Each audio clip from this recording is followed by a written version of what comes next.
अवलंबन लेने से उसका कल्याण हो सकता, उसकी प्राप्ति हो सकती है।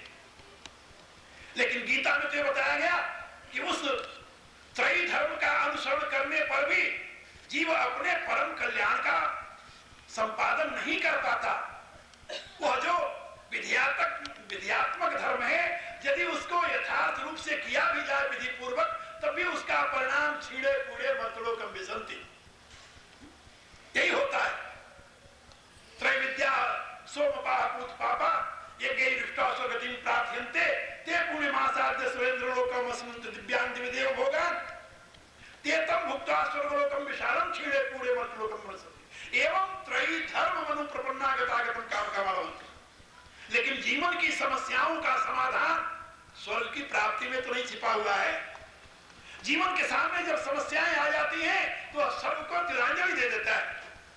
जैसे भरत के सामने जो समस्या है उसके समाधान की विधि जो गुरु समझा रहे हैं वह स्वर्गप्रद है।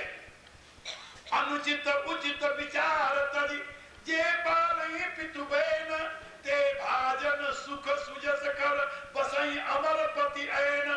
वो मरने के बाद स्वर्ग जाते हैं। भरत जी पूछते हैं गुरुदेव क्या जीवन का लक्ष्य स्वर्ग प्राप्ति है? नहीं। यही बात जिस धर्म की चर्चा गीता के प्रारंभ में अर्जुन करता है, उस धर्म का भी लक्ष्य स्वर्ग की प्राप्ति है। लेकिन अर्जुन स्वयं ये सोचने लगता है कि जीवन का परम लक्ष्य स्वर्ग की प्राप्ति नहीं है। हाँ, यदि हम अपने कुटुंबियों का वध नहीं करते, यदि हम आत्ताइयों का वध न करके उनके हाथ से मारे जाते हैं, तब भी हमें स्वर्ग तो मिल ही जाएगा। लेकिन भगवान कहते हैं नहीं, ये तेरी जो थिंकिंग है, ये तेरा जो विचार है, ये तो अस्वर्ग, ये स्वर्गप्रद नहीं है, ये अस्वर्गप्रद है। और ये कीर्तिकर नहीं है तो अकीर्तिकर है। तुम गलत समझ रहे हो। उस समय के महाभारत काल में वही स्थिति है जो स्थिति भरत के सामने है। मैंने कई बार इस पर चिंतन किया है। जो स्थिति भरत के सामने है वही स्थिति अर्जुन के सामने है। तत्कालीन धर्म की स्थिति, तत्कालीन धर्म की मान्यताएं उसी प्रकार से है। यदि भगवान कृष्ण उस समय न हो, हम देखते हैं धर्मराज इतने उस धर्म के व्यामोह में फंसे हुए हैं। तत्कालीन एक धर्म था, राजा को कोई युद्ध के लिए, क्षत्रिय को कोई युद्ध के लिए या द्यूत के लिए ललकारता है और यदि वो उसके लिए आगे नहीं बढ़ता तो धर्म से च्युत हो जाता है। बोला पूछो अकल के यानी शत्रु कहूं तो धनी कहूं बुद्धि के धनी युद्ध करना चलो कभी क्षत्रिय के लिए धर्म हो सकता है, लेकिन जुआ खेलना कौन सा धर्म है?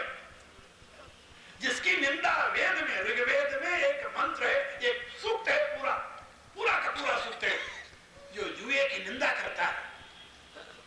ऋग्वेद का सूक्त है। पूरे सूक्त में द्यूत की निंदा की गई है, द्यूत के पासों की निंदा की गई है और दूत खेलने वालों की निंदा की गई है। और यह बताया गया कि वे लोग बुद्धि भ्रष्ट लोग हैं। लेकिन तत्कालीन समाज में क्षत्रिय के लिए एक विधान बन गया था, यदि कोई युद्ध के लिए ललकारता है या दूत के लिए ललकारता तो उसे हाउस खेलना चाहिए। और उसी अंध मान्यता में धर्मराज ने अपनी स्त्री, अपने भाइयों तक को दाव पर लगा दिया। आगे सोचिए। तो मैं आपको बता रहा था कि जब समाज में कोई विचार रूढ़िवादी हो जाए, यदि भगवान कृष्ण न होते तो अर्जुन की क्या गति होती? वो सही में धनुष बाण छोड़ करके और जंगल की राह लेता, क्योंकि वो उसी में अपने धर्म को सुरक्षित समझता। मैं अपने गुरुजनों का वध नहीं करूंगा, अधर्मा भी भवात कृष्णा, इससे तो अधर्म हो जाएगा, अधर्म से अभिभूत हो जाएंगी कुल की स्त्रियां, ये सब दूषित हो जाएंगी, वर्ण संकट उत्पन्न हो जाएगा, सारा परिवार, सारा वंश नष्ट हो जाएगा। इस भय के व्यामोह में आकर के, उस धर्म की रूढ़ी मान्यता में आकर के वह युद्ध का त्याग कर देता। और युद्ध के त्याग के पश्चात होता क्या? दुर्योधन जैसे पहले राज्य करता था अन्याय के प्रकाश में, वैसे तब भी करता।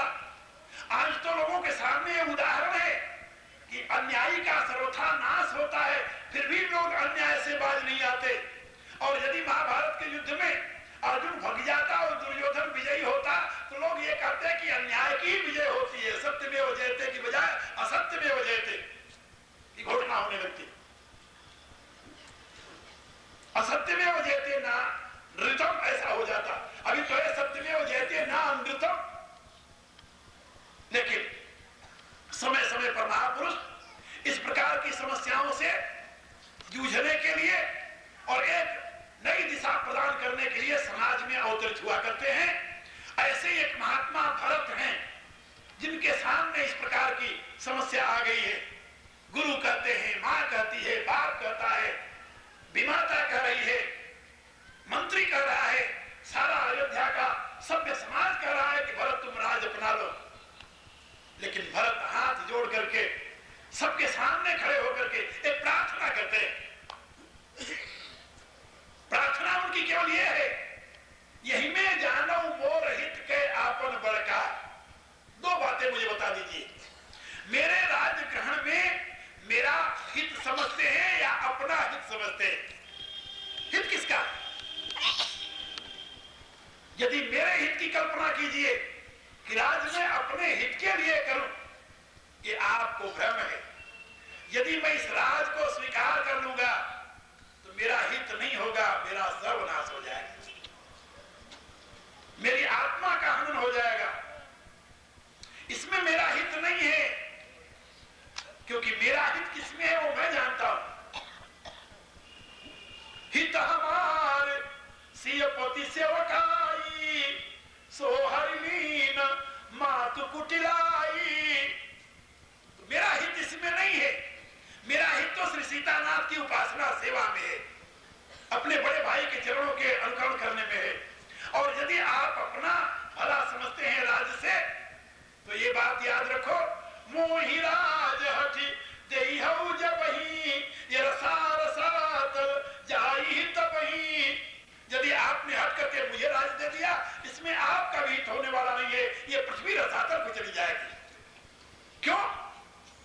भरत जी कहते हैं, कहूं साच सब सुनि पति आबू, चाहिए धर्म शील नर नाहू।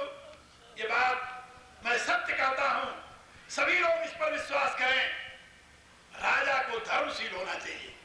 यदि अधर्मशील राजा होगा तो उस राज का सर्वनाश हो जाएगा।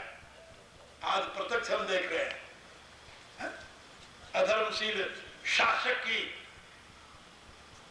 स्थिति में देश का, राष्ट्र का, समाज का क्या परिणाम होता है आप सभी जानते हो। इसलिए मैं आप लोगों से बता रहा था कि भरत की यह घोषणा है, चाहिए धर्मशील नर नारी। राजा धर्मशील होना चाहिए। और यदि मैं आज राज्य स्वीकार कर लेता हूं तो मैं धर्मशील नहीं होऊंगा, मैं तो अधर्म का प्रतीक बन जाऊंगा। अधर्म सबसे बड़ा क्या है? दूसरे के अधिकार का अपहरण करना। ये राज्य पर मेरा अधिकार नहीं है। मेरा अधिकार क्यों नहीं है? वो कहते हैं कि गुरुदेव ने जो धर्म की बात मुझे समझाई है, उसके लिए मैंने भी शास्त्रकारों से सुना है कि धर्म के निर्णय के लिए चार मुख्य आधार होते हैं। वेद स्मृति सदाचार सुसत्य प्रेमात्मन। वेद आधार है, स्मृतियां आधार हैं और सदाचार आदर्श पुरुष आधार है। लेकिन इन तीनों से परे श्रेष्ठतम एक और आधार है, वह है सुसत्य प्रेमात्मन, जो अपनी आत्मा को हित कर, आत्मा को जो प्रिय लगता हो। और मैं अनुभव करता हूं कि यदि मैं आज राज स्वीकार कर लिया तो मेरा आत्महनन हो जाएगा। मातु पिता गुरु प्रभु की वाणी, बिनई विचार करिए शुभ मानी। उचित की अनुचित किए विचारू, धर्म जाय सिर पातक भारू। भरत कहते हैं, यद्यपि समझत हूनी के, तदपि हो तो परितोषण जी के। ये जानता, लेकिन आप सबकी बात मानने पर मेरे हृदय को संतोष नहीं होता। और वह धर्म धर्म नहीं हो सकता जो आत्म तुष्टि में कारण न हो, आत्म तृप्ति में कारण न हो। धर्म का मुख्य प्रयोजन है आत्मरति, आत्म तृप्ति, आत्म तुष्टि को प्राप्त कराना। गीता के तीसरे अध्याय में भगवान ने इस बात को स्पष्ट किया है, यस्त्वात्मरतिरेव स्यात् आत्मतृप्तस्य मानवा आत्मन्येव संतुष्ट तस्य कार्यं न विद्यते। वो अपने कर्तव्य कर्म से सदा के लिए विमुक्त हो जाता है। महात्मा भरत कहते हैं कि इस धर्म का पालन करने से जो आप लोग बता रहे हो, इससे मुझे आत्म तृप्ति नहीं मिलती। कहा आत्म तृप्ति कब मिलेगी? उन्होंने कहा एकैयाक यही मन माही प्रातः काल चली हम प्रभु पाही आपनी दारुण दीनता सबई कहूं सिर नाई देखे बिनु रघुवीर पद जिय की जरनी न जाए। ये धर्म जो आप लोग हमें सिखा रहे हो, इससे मेरे जिय का संताप, हृदय का संताप नहीं जा सकता। हृदय का संताप तो श्री राम के चरणों के दर्शन से ही दूर होगा। इसलिए मैं अपने लिए परम धर्म समझता हूं, राम के चरणों का पहले दर्शन कर लूं, फिर राम जो आज्ञा देंगे वैसा मैं करूंगा। आप सोचिए, मैं आपको बता रहा था कि यदि तत्कालीन मान्यताओं को भरत स्वीकार कर लेते तो परिणाम क्या होता। लेकिन भरत ने जो अपने गुरुजनों की अवज्ञा की, उसके साथ एक विशेष बात थी, सविनय अवज्ञा। उन्होंने गुरुजनों से प्रार्थना किया।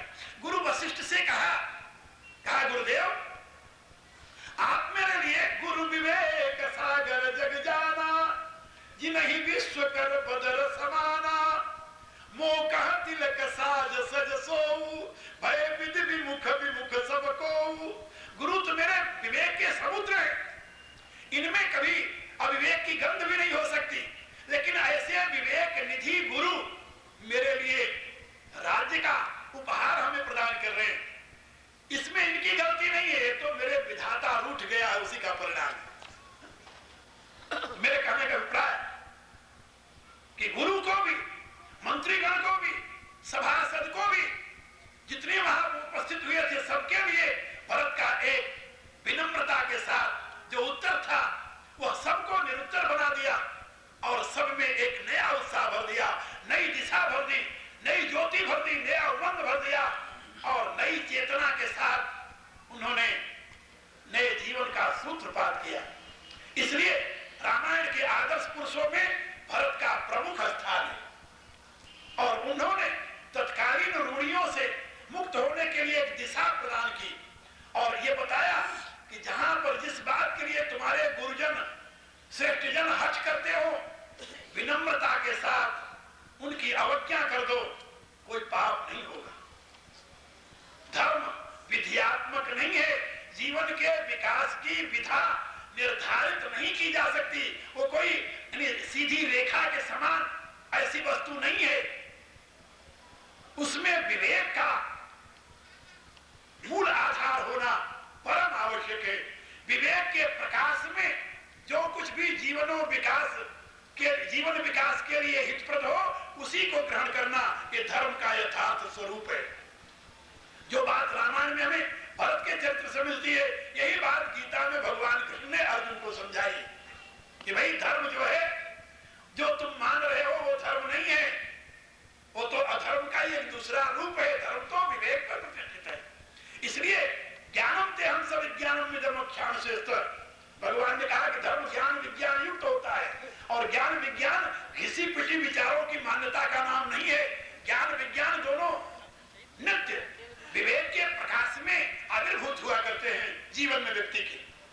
और महर्षि पतंजलि ने भी यही बात कही है, अभिप्लवा विवेक ख्याति, जहां पर निश्चित विवेक का प्रकाश हो, अचल विवेक का प्रकाश हो, वही मनुष्य के मोक्ष में परम पद को प्राप्त कराने में, कैवल्य को प्राप्त कराने में हेतु हो सकता है, अन्यथा नहीं। इसलिए धर्म विवेकात्मक है, विधियात्मक नहीं। यही गीता का, यही रामायण का मुख्य संदेश है। तो आप लोग आज जो हमारे कोई स्वामी जी द्वारा सुने हैं, उस पर मनन कीजिए और जो मैंने बातें बताई है उसी से ही संबंधित उस पर मनन कीजिए और अपने समाज की वर्तमान परिस्थिति को देखिए और इस परिस्थिति में आपका क्या धर्म बनता है उसकी तलाश कीजिए, उसकी खोज कीजिए। और यदि सही माने में आप उस धर्म की तलाश नहीं किए तो आपको न तो जीवन में शांति मिलेगी, न सुख मिलेगी और न तो आप अपने आप को सुरक्षित ही कर पाएंगे। ये बात याद रखें। यदि आप इन पॉलिटिशियन के मत्थे या इनके भरोसे रह गए कि ये आपके कल्याण और विकास में हेतु बनेंगे या मार्ग प्रशस्त करेंगे, तो आपके डूबने में ज्यादा देर नहीं लगेगा। ये बात याद रखो। इसलिए पॉलिटिशियन आपका उद्धार नहीं कर सकते, और न तो आपके लिए कोई प्रशस्त मार्ग दे सकते हैं, न तो आपके विकास में हेतु हो सकते हैं। ये बात याद रखना। वह धर्म जो विवेक के प्रकाश में मानवीय विकास की योजना को साकार रूप देने में सक्षम है, उस धर्म की तलाश कीजिए, उस विवेक की शरण लीजिए, उस चिंतन की शरण लीजिए, तभी आप अपना और अपने समाज का हित कर पाएंगे, अन्यथा कोई दूसरा उपाय नहीं है। इन्हीं शब्दों के साथ आज का विचार ही विश्राम पाता है। कल और परसों 2 दिन और रह गए हैं, घबराने की बात नहीं है। सर्वे भवन्तु सुखिनः, सर्वे सन्तु निरामयाः, सर्वे भद्राणि पश्यन्तु। और चारों तरफ माया के इस चक्कर ने मनुष्य को मनुष्य से गिराकर